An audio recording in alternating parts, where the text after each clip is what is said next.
Nakita ko sa isang interview mo na sinabi mo na ako raw ay hindi marunong mag-imbestiga. Yes, Your Honor. Yun po opinion ko bilang investigador dahil inaasahan ko po inimbita po ako rito as resource person. Alright. Sinabi mo sa isang interview na sayang ang binabayad ng taong bayan sa akin. Yun po yung opinion ko, Your Honor, dahil doon sa nakikita kong takbo ng Bakit sayang ang bayad? Your Honor, yun po yung opinion ko gawa ng ako po ay isang investigador. Ang investigador po, nag-extract po ng information, nag-elicit po ng information upang makuha mismo yung yung ninanais doon sa subject matter. Ako po, hindi po kailanman na namemersonal o kumakaladkad o naghuhusga sa pagkatao ng kahit na sino, lalo na yung mga naimbestigahan ko talagang mga kriminal. Ang pinag-uusapan po natin dito ay yung investigasyon po na ginawa ko noong 2012. Bakit ka lumilihis sa mga katanungan ko? Huwag kang lumihis! No, Your Honor, hindi po ako lumilihis. Ito, Your Honor, yung sinasabi nyo to discredit my credibility, Your Honor. Ang pinag-uusapan dito, ang issue, Your Honor, issue pagiging investigador ko. Hindi po ako akusado, Your Honor. Mr. Chairman. I am not discrediting your... I am testing your credibility. Your Honor. Okay, Mr. Morales. Yes, Your Honor. Nakita ko sa isang interview mo na sinabi mo na ako raw ay hindi marunong mag-imbestiga. Am I correct? Yes, Your Honor. Yun po opinion ko bilang investigador dahil inaasahan ko po inimbita po ako rito as resource person. Alright. At mistula ako na ituring na akusado. I will have to respect your opinion, but my track record in investigating here in all public hearings will attest to it. Okay? Now, the second question. Sinabi mo sa isang interview na sayang ang binabayad ng taong bayan sa akin. Yun po yung opinion ko, Your Honor, dahil doon sa nakikita kong takbo ng Bakit sayang ang bayad? Your Dahil Honor, ako, ginagawa ko, tinutupad ko ang aking sinumpaan tungkulin bilang inyong senador at kine-question mo ba ang 15 milyong Pilipino na bumoto sa akin? Dahil sinabi mo, sayang ang binabayad nila sa akin. Your Honor, yun po yung opinion ko gawa ng ako po ay isang investigador. Ang investigador po, nag-extract po ng information, nag-elicit po ng information upang makuha mismo yung yung ninanais doon sa subject matter. Kagaya po ng ginagawa natin ngayon. Ako po ay nagsasalita lang bilang sa aking opinion at bilang doon sa aking karanasan bilang isang investigador. Kapag ako po ay kaharap ng isang iniimbestigahan, inisikap ko po na makuha ko yung sustansya na kinakailangan patungkol po dun sa hinahangad kong resulta. Ako po, hindi po kailanman na namemersonal o kumakaladkad o naghuhusga sa pagkatao ng kahit na sino, lalo na yung mga naimbestigahan ko talagang mga kriminal. Yan ang opinion mo. Ito naman opinion ko. Okay.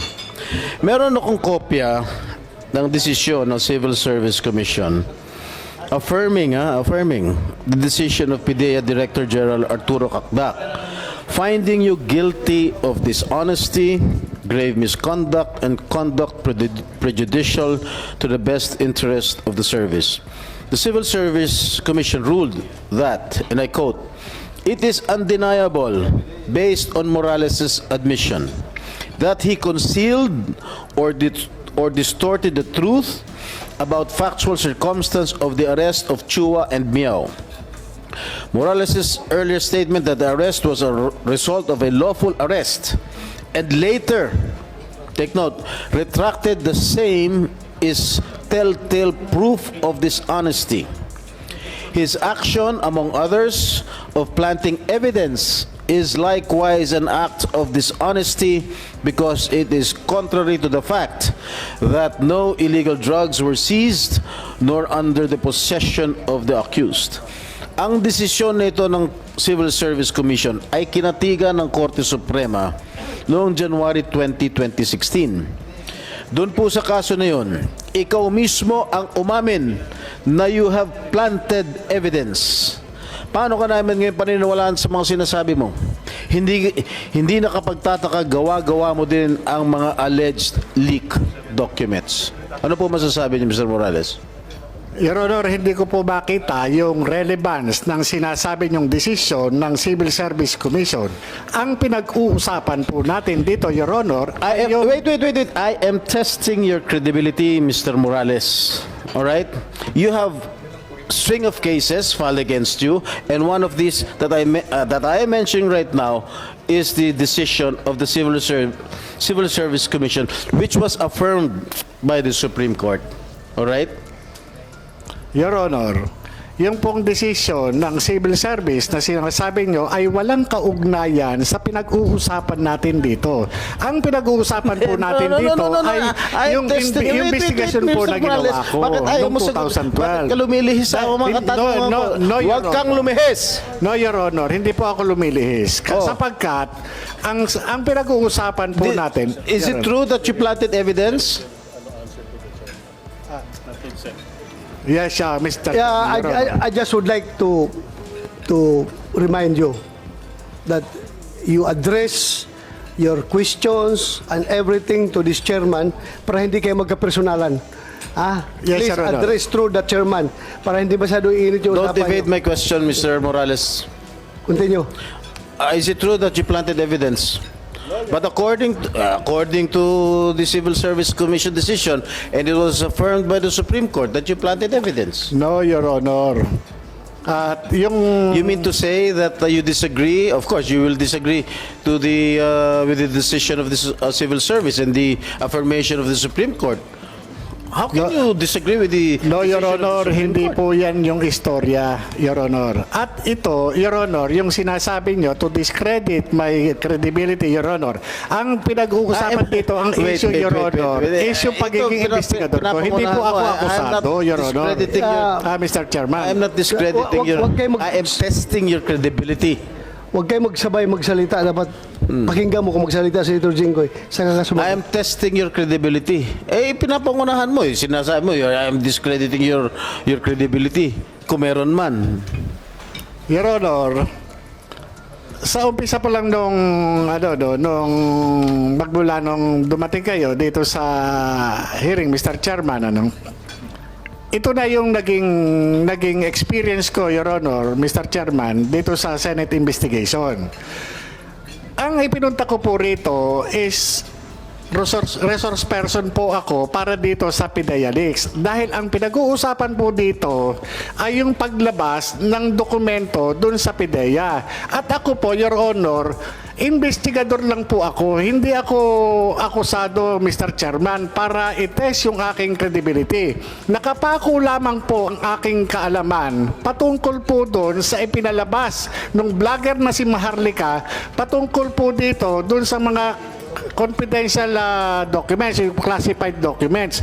Doon lang po ako. Ngayon, kung ang butihing senador, Your Honor, ay ang gagawin sa akin ay atakihin ang aking personalidad, wala pong kinalaman ito doon sa mga classified documents na ginawa noong 2012. Ang tanging participation ko lamang po at nalalaman ay yun lamang po nangyari ng 2012 matapos na pumunta yung confidential informant sa Intelligence and Investigation Service. Ngayon, kung ito dinadanas ko ngayon na talagang sinisira yung aking pagkatao, hindi kaya ito ay may kinalaman doon sa ngayon presidente ng Pilipinas na naroon mismo doon sa dokumento na nagkataon na ako ay nag-imbestiga Mr. noong Chair. 2012. Mr. Chair, Yes, go ahead, ang Senator Jinggoy. sinasabi nitong